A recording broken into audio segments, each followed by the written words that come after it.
భారత క్రికెట్ దిగ్గజం Chennai super kings legend Mahendra Singh Dhoni IPL career అధికారికంగా ముగింపు దశకు చేరుకుందా అంటే అవుననే సమాధానం వినిపిస్తోంది. 44 ఏళ్ల వయసున్న ధోని ఈ ఐపీఎల్ 19వ సీజన్లో కనీసం ఒక్క మ్యాచ్లోనైనా బరిలోకి దిగకపోతాడా అని ప్రపంచవ్యాప్తంగా ఉన్న కోట్లాది మంది అభిమానులు కళ్లు కాయలు కాచేలా ఎదురుచూశారు. కానీ వారికి మరోసారి తీవ్ర నిరాశ ఎదురైంది. ఈ సీజన్లో గత 6 హోమ్ మ్యాచ్ల్లో కనీసం స్టేడియం వైపు కూడా చూడని ధోని చపాక్ మైదానంలో జరిగిన ఆఖరి మ్యాచ్కు కేవలం ప్రేక్షకుడిగా మాత్రమే వచ్చాడు. చపాక్లో చివరి హోమ్ మ్యాచ్ కావడంతో ఈసారైనా తలా బ్యాట్ పడతాడని ఆశించిన ఫ్యాన్స్ కు ఆయన కేవలం పెవిలియన్కే పరిమితం అవడం పెద్ద షాక్ ఇచ్చింది. చెన్నై సూపర్ కింగ్స్ జట్టు ఈ సీజన్లో తన చివరి లీగ్ మ్యాచ్ ను అహ్మదాబాద్ లో ఆడనుంది. సొంత మైదానమైన చపాక్లోనే బ్యాట్ పట్టని ధోని ఇక అహ్మదాబాద్ లో మ్యాచ్ ఆడతారనే ఆశలు దాదాపుగా లేనట్లే. అంటే ఐపీఎల్ ప్రారంభమైన 2008వ సంవత్సరం నుండి ఇప్పటి వరకు ధోని కనీసం ఒక్క మ్యాచ్ కూడా ఆడని ఏకైక సీజన్ గా ఈ 2026 సీజన్ మిగిలిపోనుంది. కెప్టెన్ గా చెన్నై జట్టుకు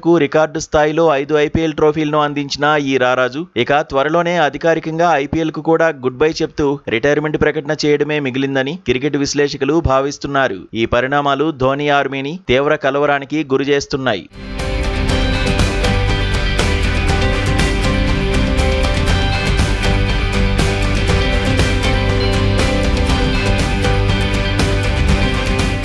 ఈ ఆందోళనల నడుమ ధోని అత్యంత ఆప్తమిత్రుడు సురేష్ రైనా చెప్పిన విషయాలు అభిమానులకు షాక్ ఇస్తున్నాయి. ప్రస్తుతం ఐపీఎల్ కామెంటేటర్ గా వ్యవహరిస్తున్న రైనా చపాక్ మైదానంలో ధోనిని ప్రత్యేకంగా కలిశాడు. ఈ సందర్భంగా వారిద్దరి మధ్య జరిగిన రిటైర్మెంట్ చర్చను రైనా ఒక షోలో బయటపెట్టాడు. తల ఈ 2026 సీజన్ ను నువ్వు మిస్ చేశావు, కానీ వచ్చే ఏడాది ఇంతకు రెట్టించిన ఉత్సాహంతో నువ్వు మళ్లీ గ్రౌండ్ లోకి రావాలి అని రైనా కోరగా దానికి ధోని అత్యంత నిస్సహాయంగా స్పందించారట. తన శరీరం ఇప్పుడు కాస్త బలహీనంగా మారిందని సహకరించడం లేదని చెప్పినట్లు రైనా వెల్లడించాడు. ధోని మాటలు విని భావోద్వేగానికి లోనైన రైనా ఏం చెప్పినా నమ్మనని, వచ్చే ఏడాది ఖచ్చితంగా ఆడి తీరాల్సిందేనని బలవంతం చేసినట్లు పేర్కొన్నాడు. అయితే వచ్చే సీజన్ ఆడడం ఆడకపోవడం అనేది పూర్తిగా ధోని వ్యక్తిగత నిర్ణయమని, అయినప్పటికీ ధోని ఇంకా సానుకూల దృక్పథంతోనే ఉన్నాడని, జట్టు కూడా సమిష్టిగా ముందుకు సాగుతుందని రైనా ఆశాభావం వ్యక్తం చేశాడు. ఐపీఎల్ ఆరంభం నుండి సిఎస్కేతో ఉంటూ ఎన్నో అద్భుత విజయాలు అందించిన ధోని తన ఫిట్నెస్ సమస్యల వల్లే ఈ సీజన్ కు దూరమయ్యాడని స్పష్టమవుతోంది.